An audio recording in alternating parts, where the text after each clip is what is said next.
So I know you guys heard that instrumental by our boy Mike T. What up, what up? I know you heard Triple H say we are NXT. And when you hear those two, that only means one thing. Ladies and gentlemen, good morning, good afternoon, good evening, whenever you guys are listening to this and whenever you guys are watching this. We are back with another episode. We are back with another freshly made, freshly squeezed conversation for this week, for the episode for the Kobe Next Up Fantasy Show. It's your boy Will, back again with my two amigos, ready to talk about a little bit of fresh meat today. We're going to be talking a little bit about rookies this episode. What was that? Pause. Oh, out of here. Anyway, let's go ahead and actually talk about the two hosts that we actually got with me. So let's go ahead and first start off with the guy who wants to be who pretty much wants to be a 16-year-old on this episode, Mr. Manny B. Manny. Manny, how are you doing today? I'm good. You're the one talking about meat, fresh meat. Yeah, we're talking rookies though. All right. Maybe I did actually. What goes around comes around, right? But as the people are listening, Will puts a banner that said I jinxed JJ McCarthy into his injury. I think the Vikings knew that there was going to be some news about how Sam Darnold was way better than JJ, and this kind of helps give him a year already. So I think he might have not tore anything. It might be fake news, just to let you guys know. I wouldn't be surprised. But yeah, we're talking rookies. I got a couple rookies that I'm excited about. I'm excited about this episode. Let's get into it. Yes, sir. And on the other side here, a person who is not having the time to be jinxing anybody except for Nick Chubb from last week's episode is Mr. Mike Thesis. Mike T, how you doing? Hey, man, I'm doing well. I don't have the time to jinx him. Everything will fall into fruition. So, JJ, get healthy. But I can't say that I care. And that's cold, right? That's cold with Ohio State over here. But no, looking forward to talking about some rookies. A really good rookie from Ohio State, and a matter of fact, who I might want to highlight later on. But yeah, it should be a fun show. And let's do it, man. Week 2.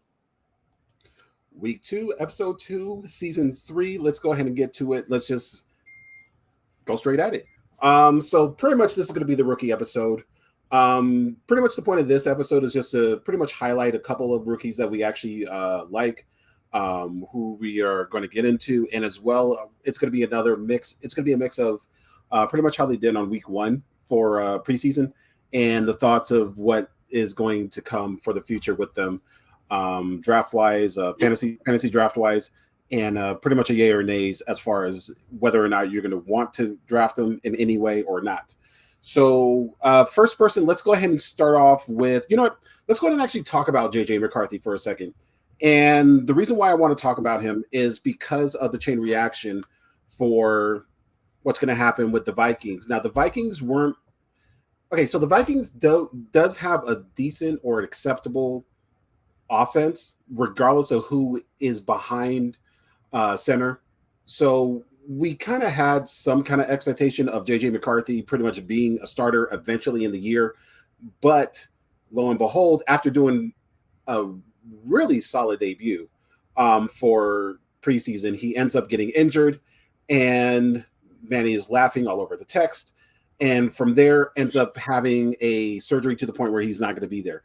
So I guess what some of the people want to know about is, what are your guys' thoughts on the chain reaction with no JJ McCarthy? You got Sam Darnold behind the line now with the possibility of them picking up somebody else. And from there, like, what are the reactions of not only Jordan Addison, but I think more importantly, Justin Jefferson? Let's go ahead and go to let's go ahead and go to Manny first. What's your thoughts?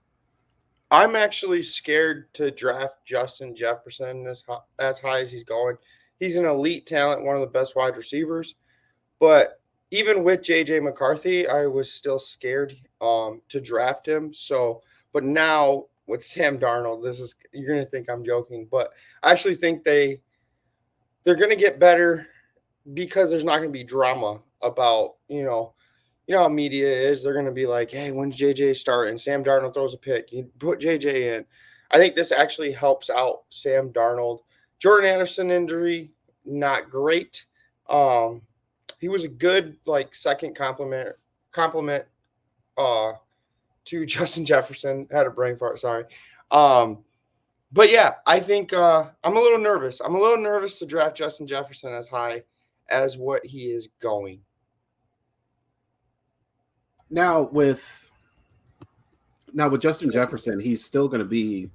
We know his ceiling. We know what he can do, and he did it with, of course, with Kirk Cousins for the past couple of seasons, and that's what gets us a little bit concerned, a little bit worried. He's still a top 10 overall player on drafts. Mike, on your end, is there anything that sticks out with you that makes you pretty much say, I can still be okay with pushing for Justin Jefferson? I'll say if you were high on Justin Jefferson initially, then I don't think the injury should really be that big of a concern. I don't really think that JJ McCarthy is really a big difference from a Sam Darnold. So I don't think that if you are, well, I'm pretty much trying to say if you were already into that, if you were already targeting Justin Jefferson, I don't think that the injury should make you decide to do differently. Right. If anything, I think that with a veteran, experienced veteran, I think that it could even be better for Justin Jefferson. What would scare me about Justin Jefferson is him coming off the injury. It's not so much the quarterback change, just the injury for me. I'm not really trying to target him as high as some people are. Of course, I would rather have a CD Lamb, which some people might think is a risky because he's not even in training camp, or a Tyreek Hill. Probably even rather have like a Jamar Chase this year personally. But like I said, if you were already targeting him, I don't think the quarterback injury should really change that if that's your focus. Sam Darnold, I feel his ceiling. I want to see if you guys agree with this. His ceiling is kind of similar to like a Jared Goff type of player. He's not going to always give you the best games, but there's going to be sprinkles here and there where he does shine more than most. It's not sexy. There's nothing good about thinking about Sam Darnold in the mix, but like you do at least have an average quarterback that's going to that actually can sling it. It's just the fact that like the targets for Jefferson may not be as good or whatnot without Kirk Cousins. JJ McCarthy, just like what Mike said. I mean, if you were kind of relying on Justin Jefferson before with JJ on there, then I don't think it would be okay if you still go with Justin Jefferson if that's the case, because just like Mike said, they're kind of equal.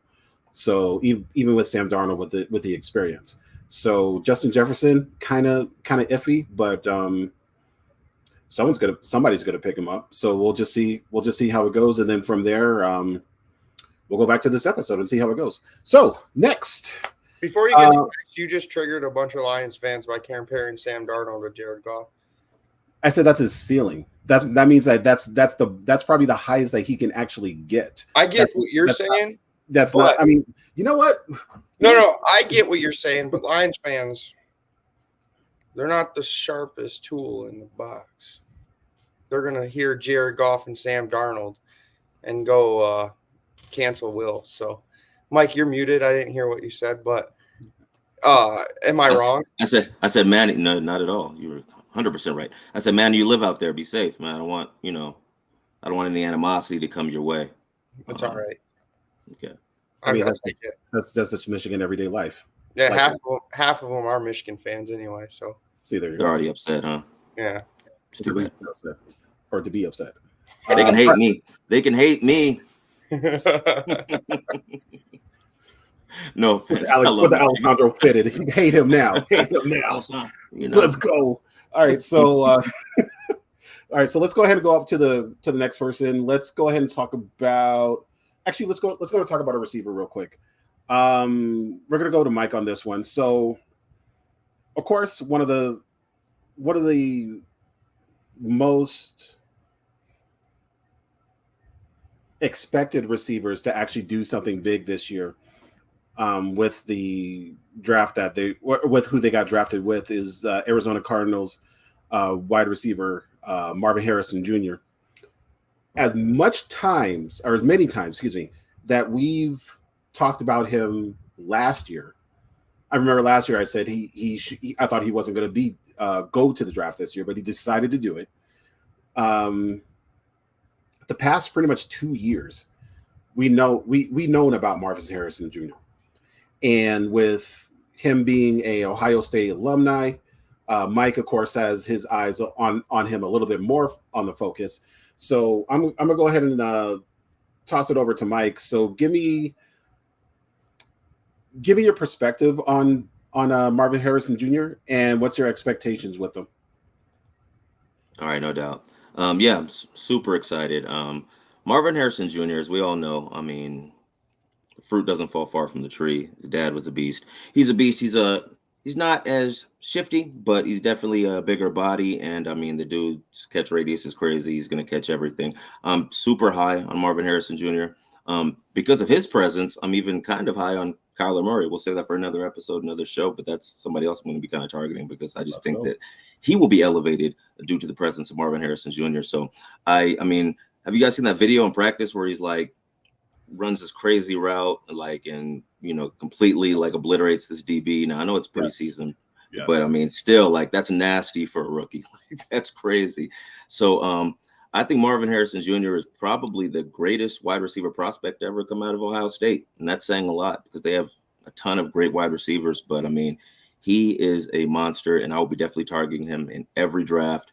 Man, to me, and this might sound insane, but he's definitely wide receiver 1, I believe, where he has the potential to be. Yeah, I mean, go get him. You know what? You could go get him. Actually, that's an interesting perspective. So let me ask you.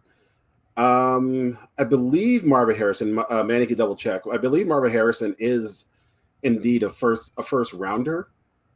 Now, is it second round? Is he second round? He's 20th ADP overall. For Marvin Harrison, 20th. Okay, so that's a late. He definitely. That's late second. So, there's going to be plenty of wide receivers that's going to be picked up in the first round.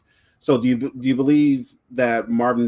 Do you believe there's like a bit of a value for him being so late? I guess in the second round. Do you believe that with you saying that he could be a number 1? You asking me?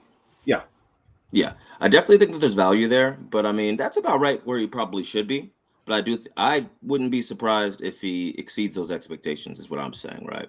So, and it could just be the fact that I think so highly of the guy. But I mean, I'm telling you, like, this is a guy who, if you want to take a chance in your draft and you want to get him before someone else gets him, I feel like he's kind of a preemptive attack kind of guy. Like, I'm going to try to grab him before someone else gets him, because I think that highly of him. So I wouldn't be upset if somebody drafted him a couple spots higher than where his ADP has him ranked at the current moment. So duly noted. Second round, Will's going for A-Chain, and Mike's going for Marvin Harrison. Okay, I'm about to wait. Hold on. I'm about to get him. Wait. Hold on. I'm about to get him right here, right now. Okay. Now I'm about to tell everybody. So actually, let's go ahead and make this a little bit bigger. So, okay. I can always tell you who I like and who I don't like. I can tell you how I draft and how I'm not going to draft. But in the end, it doesn't really matter what the thought is. What's going to be more important is what happens when the actual draft itself happens. Because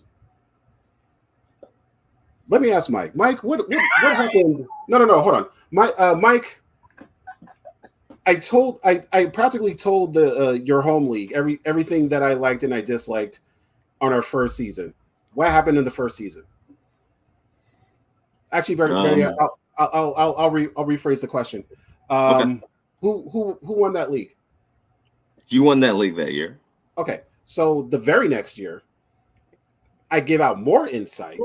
I give out more information about who I like and who I don't like. I pushed everyone from like I got a rebuttal for this, man. You don't worry. From David Montgomery to a multitude of other people. Mm-hmm. Let's ask Manny. Manny, who won last year? Did you win last year? I'll actually emphasize that with an answer. I definitely beat everybody last year, and I definitely won last year. Well, can I offer a rebuttal? So all I'm saying is it doesn't matter who anyone likes or who don't they like. It matters. What matters is what you do in the draft. So if you want to go ahead and pick somebody, go ahead and pick Achan hella early. Go ahead and pick Marvin Harrison Jr. hella early. That just means that if you're going to be picking those people, you're going to be likely picking those two over other people who actually probably have a better ceiling, have a better floor, who's probably likely a better steal than the people that you wanted to pick or that you want to pick just because, so he likes them and he likes them. I'm just saying. I'm just throwing it out there. I will say this, and this has nothing really to do with what Will just said. but nothing ever does. Go ahead. Things do, but just not this. What the years that I've been the most successful years I took a chance on things that I don't think other people would take a chance on. Years I thought outside the box. When I try to just draft based on what Yahoo thinks I should do, or based on what PFF thinks I should do, then like it's different. So I'm just saying for those out there who might want to shake it up and go in a different direction, I think Marvin Harrison would be somebody who they could take a look at. You know what I'm saying? With that being said, Will's won the last 2 years. We know Will. I mean, I have to destroy this dude this year because I know, like, yeah, it's getting to that point, right, Manny? Yeah, I didn't even know there was defense. We had to draft a defensive player until the end of the draft. So now I have my year under my belt, and you're pretty much done.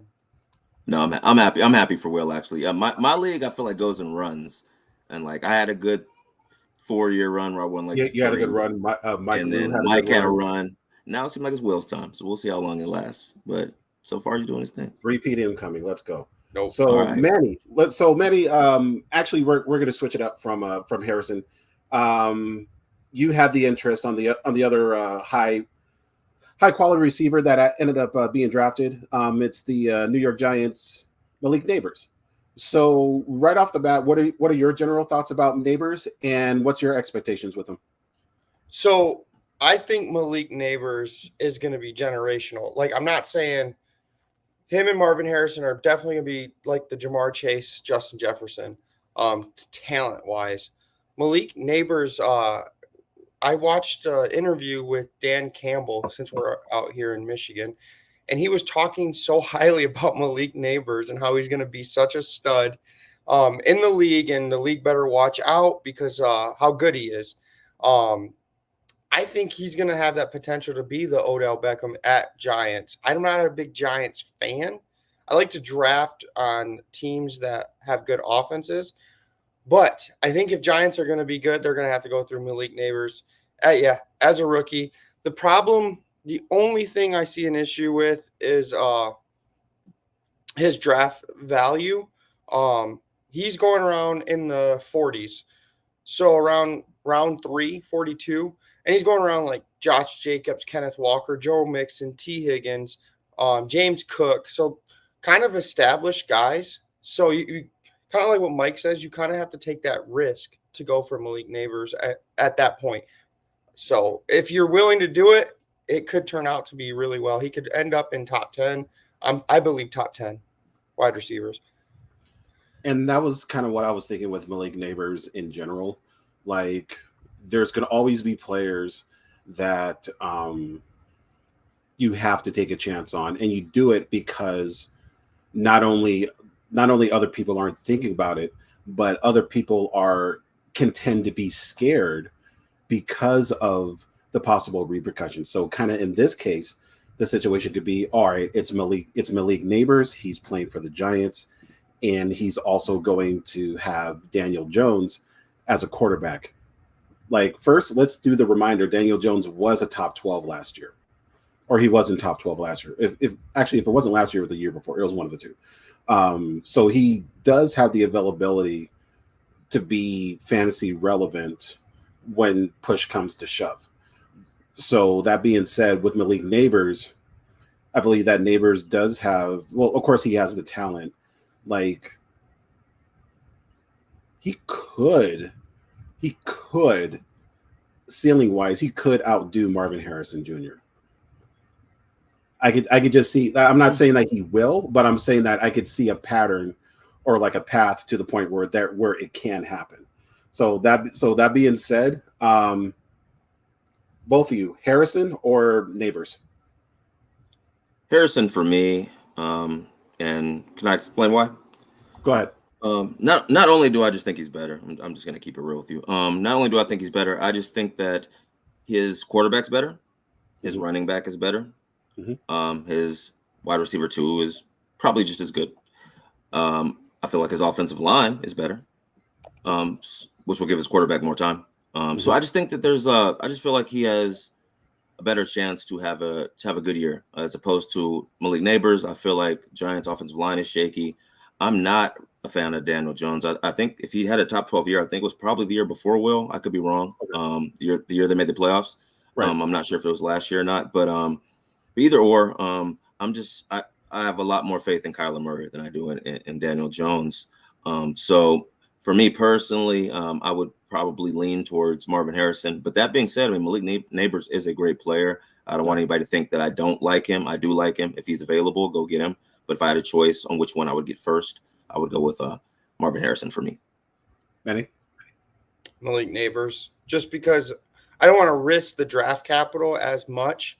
But I could see why Marvin Harrison is going around Mike Evans, Brandon Ayuk, Nico Collins, Chris Olave.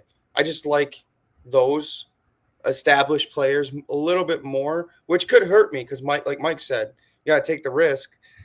Marvin Harrison could be better than all these, but I would rather have like a Brandon Ayuk, which I think is a stud in the making. He's still young, and you got Nico Collins still.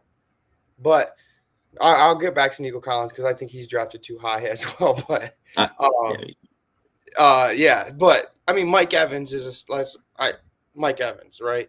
So 1,000 yards, he's going to get some touchdowns. Like, it's kind of a guaranteed pick there. You go guaranteed or you go risky. I can't go risk on every pick. Quick yes or no, Manny. Would you draft if Brandon Ayuk does go to Pittsburgh?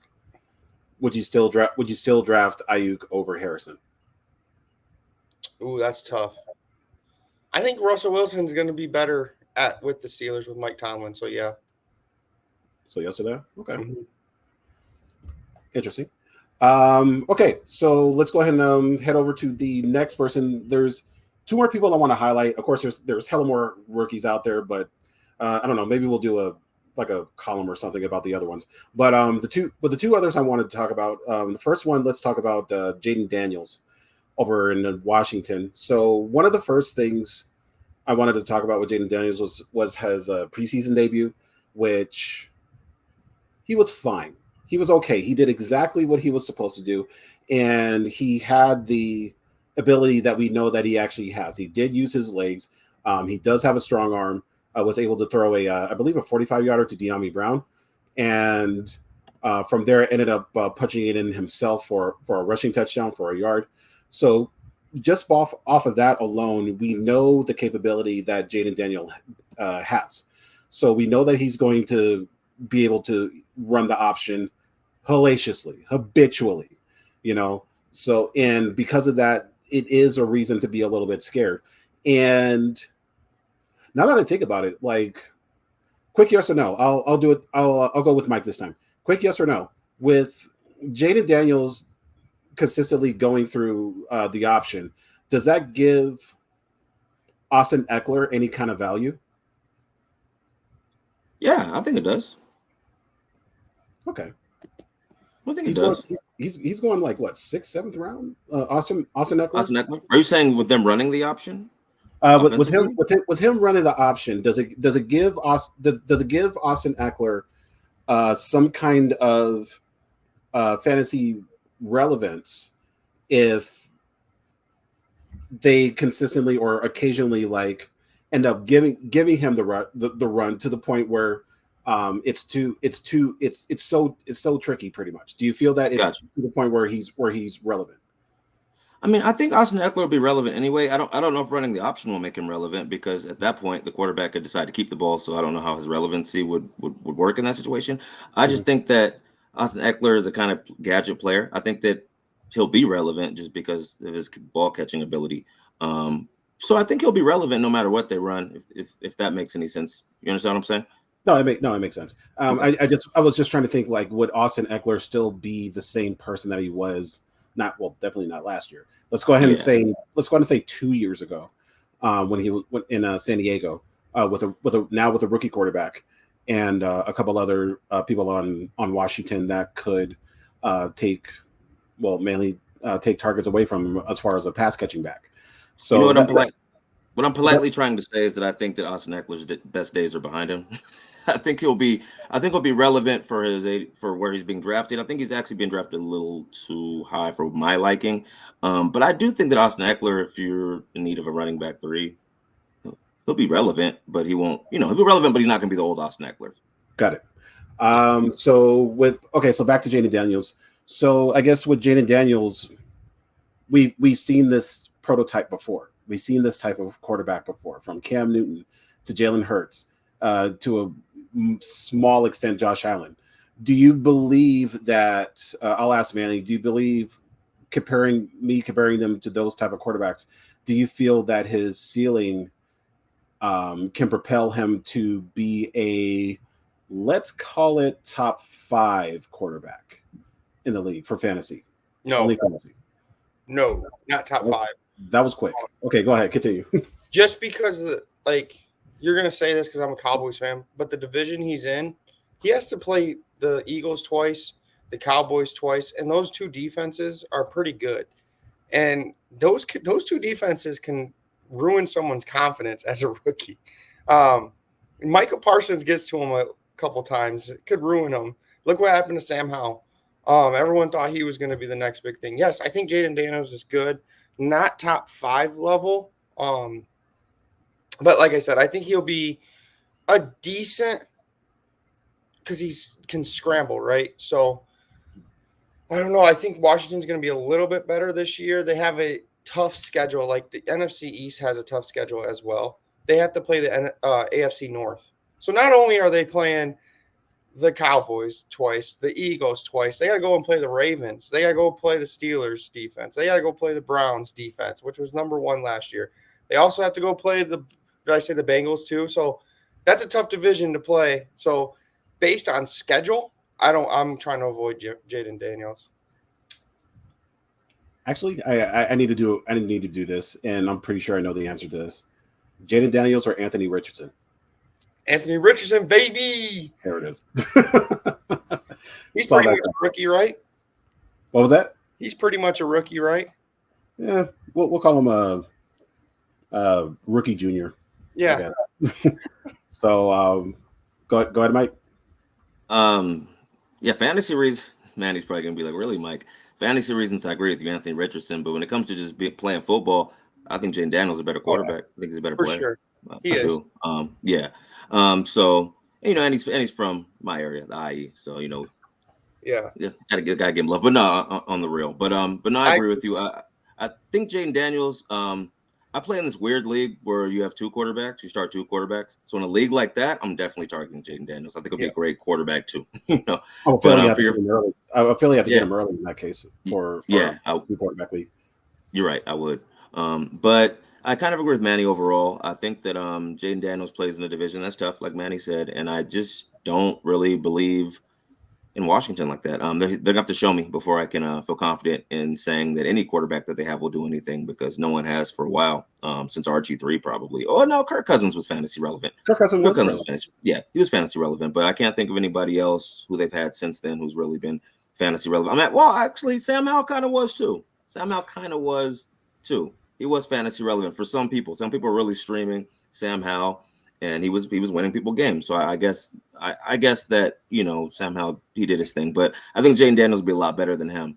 But I don't think that I will be targeting Jaden Daniels. He'll probably be somebody that I would go after if I'm choosing to draft a quarterback late in the draft. I'm choosing to draft a quarterback late in the draft, I'm looking for somebody with a lot of upside, and of course, I might take a stab at Jaden Daniels, but the fact that he runs makes him interesting, makes him a little intriguing, but I won't be targeting. I gotta tell you guys something. He's going the pick right after Brock Purdy, and I think I would take Brock Purdy just because of the offense of scheme that they have. No, Brock Purdy can't run like Jaden Daniels, but Brock Purdy's been there for a while, and I feel like he has a little bit higher upside. Also, behind him, about 10 picks, you got Tua is still sitting on the board. He's going higher than Tua. And with Tua, with Tyreek Hill and Jaden Waddle and Achane, like that offense is amazing. I don't understand that. And I'm never going to pick Jaden Daniels over Tua or Brock Purdy. He's also going like 11 spots higher than Caleb Williams, which is kind of confusing to me just because Caleb Williams has one of the best wide receiver core in the NFL. So that's another kind of question. And I think people are getting too high on Jaden Daniels as a player, because as a player, he's really good. But I don't think people are really looking at his schedule. Right. First of all, Sam Howell is now, I believe, with Seattle.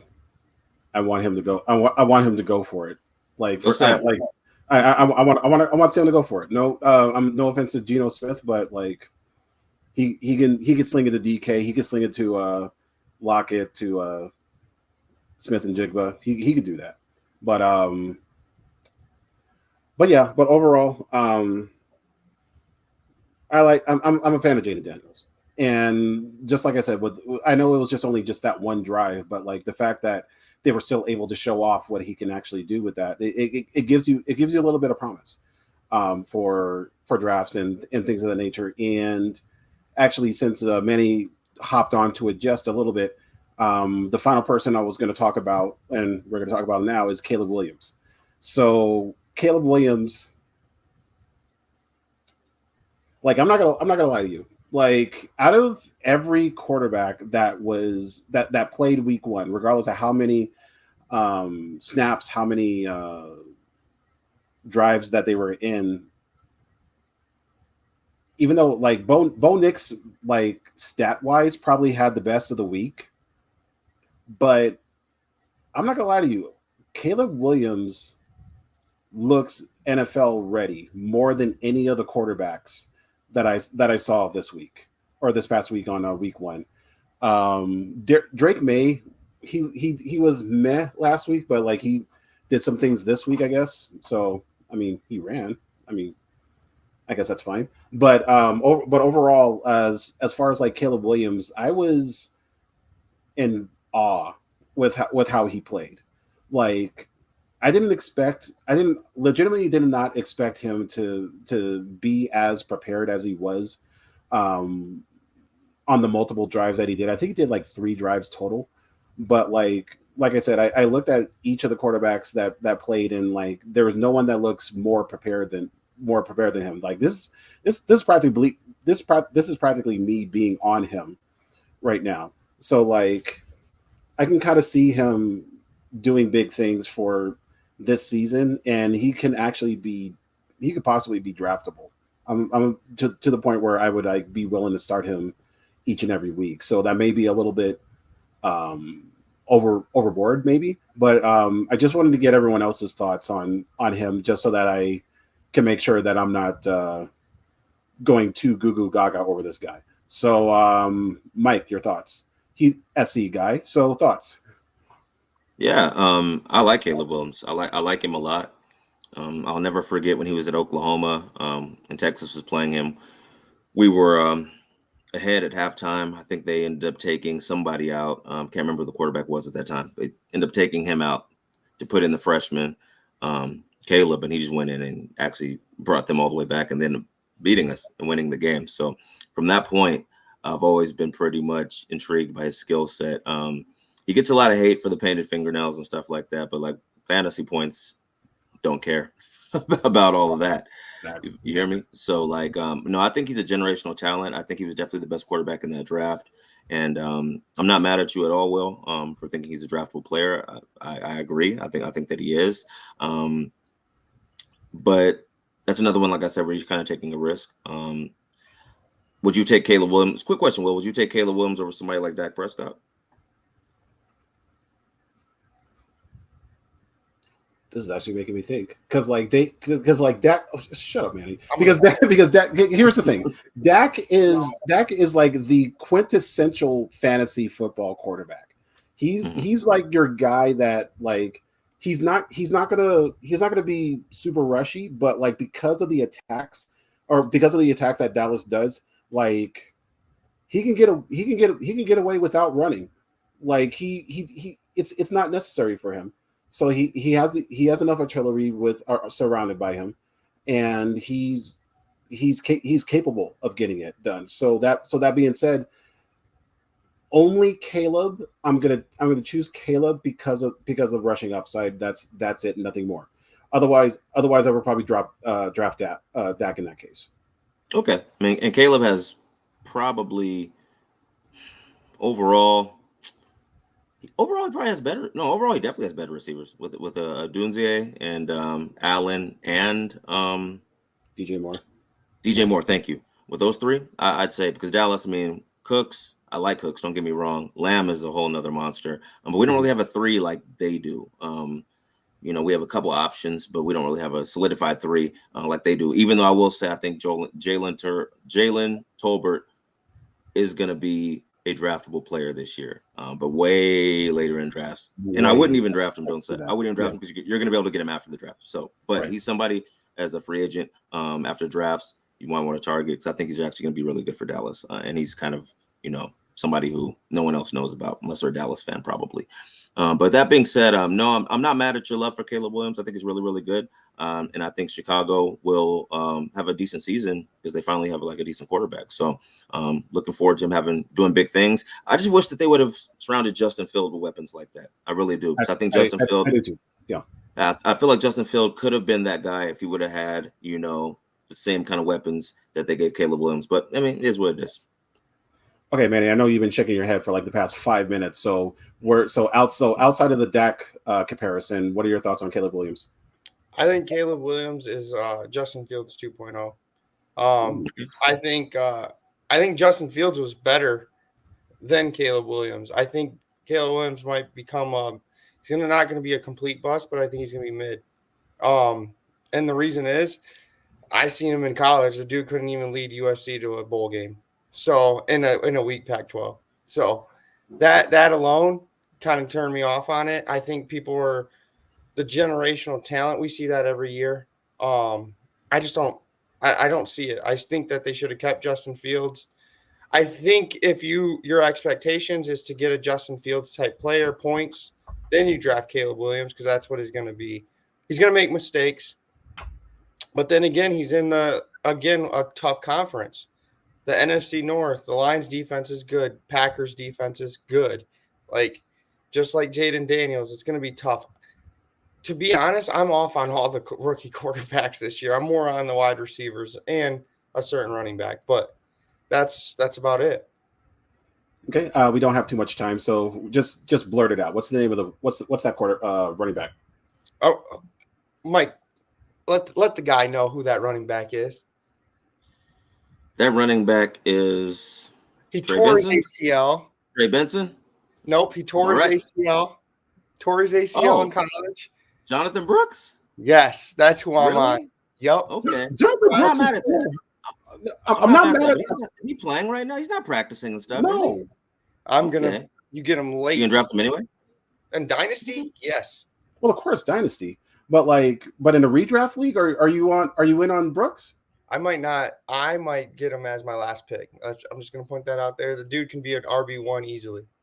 He is a beast. I think he was really good. I mean, he wasn't Bijan, but he almost was Bijan left and he almost kept it on the same level as Bijan. I love Jonathan Brooks. I'm not mad at that at all. I just know that he's hurt and he's going to take him a little while to get healthy, but he's a great player. Value. My thing is draft. Got you. So I wanted the Cowboys to draft him so bad. Let me ask you this. And I heard this on another podcast, so I want to get your opinion on this. The Panthers are still rebuilding. The Panthers are not going to be potential playoff contenders. is there a rush in getting Jonathan Brooks back on the field? I don't know if there's a rush, but I mean, when you have a player like Jonathan Brooks, you want him on the field. I'm just saying, like don't let him in, or don't put him back in at like 80%, 80, 85% if he's able to go full 100. And even if it's like week, let's say 10, week 12, around those times. I'm just saying that for an example. But like, I don't disagree with the love for Jonathan Brooks. It's just that, like, I'm just kind of thinking in a real football perspective. Like, I hope that when he does get out, I hope that he's not only partially better. I want him to be full throttle, 100% up and ready to go. So I mean, I just am kind of concerned about how long that's going to take for him to do that. That's all. There's been a report that he's going to join the squad week 3, and I will take him last pick if he's coming back week 3 or week 4. Carolina Panthers bye week's week 11, so they're not going to wait until a bye week like they usually do. When he's ready, he's taking Miles Sanders' job. He's going to take Chuba Hubbard's job, and he's going to be the RB1. And you're going to get him at such a discount if you wait. You don't even have to draft. Some of the people, you don't have to draft them if you're in a league that they're not really paying attention. But if you get him at the last pick or second to last pick right before you get your defense and kicker, whew, I'm getting Jonathan Brooks and holding him. That's the one thing. And I mean, Jonathan Brooks is amazing, but since we're on the Panthers, I'll throw out a little rookie that I like on their squad as well. Xavier Legette, I really like him. The wide receiver from South Carolina. I think that he's kind of Debo Samuel-ish, so we'll see how that works. But he's another one that I like. So I mean, I'm all in on the Jonathan Brooks. The wide receivers I'm all in on Xavier Worthy. That we didn't even bring him up, but for the Chiefs, he's going to be a stud. You guys talk about Hollywood Brown and you got him hurt, and Xavier Worthy is going to be the man there. I'm more on Rashid Rice over Worthy right now. Oh, I am too. With Hollywood Brown, but I get what you're saying though. Yeah. So yeah, definitely Worthy love. So like there's going to be my bad. I was going to say there's going to be some Deshaun Jackson moments with Xavier Worthy where he's going to blow the top off the defense and get the ball. Yeah. So just like I said, this one was going to be a short episode, and it somewhat was. And there's probably going to be a couple other rookies that we're going to look at, and we're just going to do a post on Instagram about it. Just general like one-liners as far as what we think about it. But I talked about this for a while, and I hinted it last week. So there's one more rookie that I want to talk about, and everyone knows, both Mike and Manny know who I'm talking about. So there's a Dallas running back who got picked up not by the draft, because Dallas didn't pick anybody running back wise on the draft. They should have, Jonathan Brooks.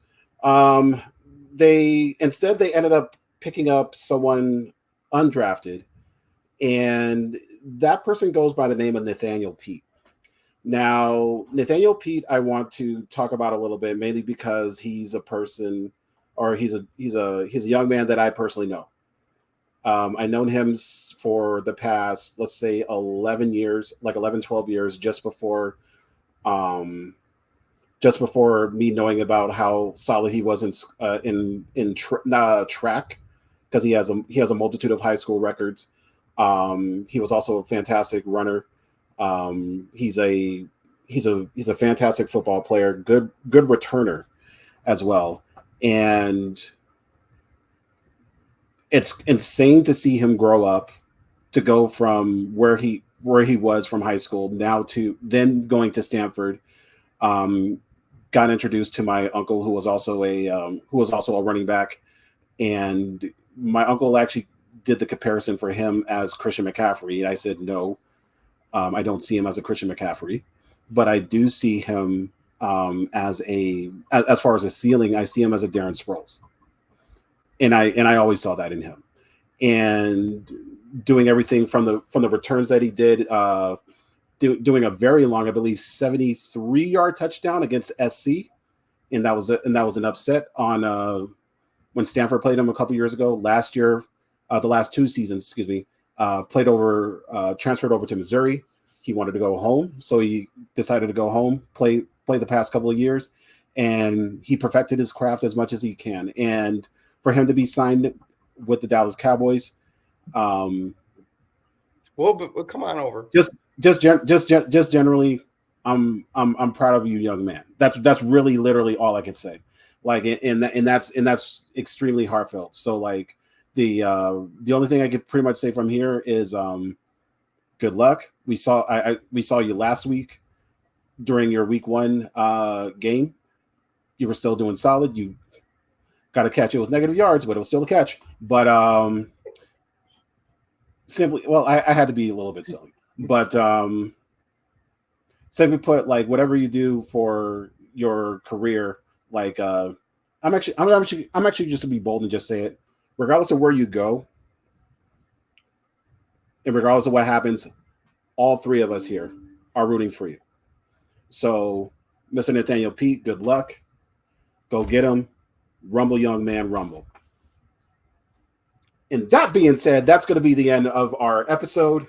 So next week we're going to be talking about likes and dislikes as far as players. So I guess we'll just go around the horn, say one or two people that we like, and then we'll say 1 or 2 people that we don't like. Mozzie Smith. What was that? What was that? Mozzie Smith. Of course. This